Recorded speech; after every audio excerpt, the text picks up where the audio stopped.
just like his £46 billion fully funded.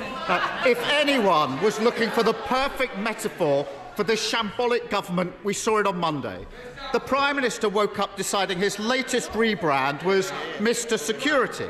But within hours, the Tory party was being investigated for accidentally publishing the personal details of hundreds of people. Mr. Speaker, he must be the only tech brother on the continent who can't work a debit card or send an email.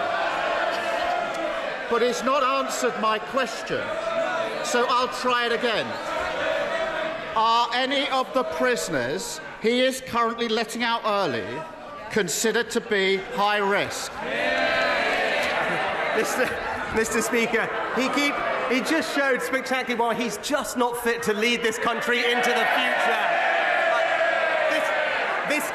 This country has a proud tradition of leading the world. We led the world when it came to the Industrial Revolution. But if he was around, he would have probably called James Watt the steam bro, Mr. Speaker. And what we're doing is preparing the country for the future. But when he talks about the prison scheme, let me be crystal clear. No one would be put on the scheme if they were deemed a threat to the public. Offenders are subject to the toughest of licensing conditions. And if those conditions are broken, they are back in prison for considerably longer. But what's his record on this? He voted against tougher sentences for violent criminals.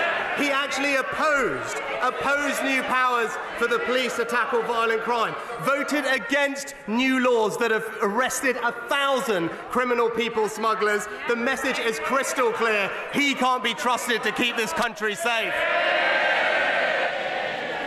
I appreciate that all this rebranding is taking all of his time, but he may want to read the recent inspection report into Lewes Prison. On this topic, I've asked him twice about. It documents, page 5, high-risk prisoners being released at short notice without sufficient planning. Page 46, a high-risk prisoner had his release date brought forward, despite a history of stalking, domestic abuse and a restraining order. Their words, he was a risk to children. Does the early release of stalkers, domestic abusers and those considered a risk to children sound like the work of someone who is making the country more secure?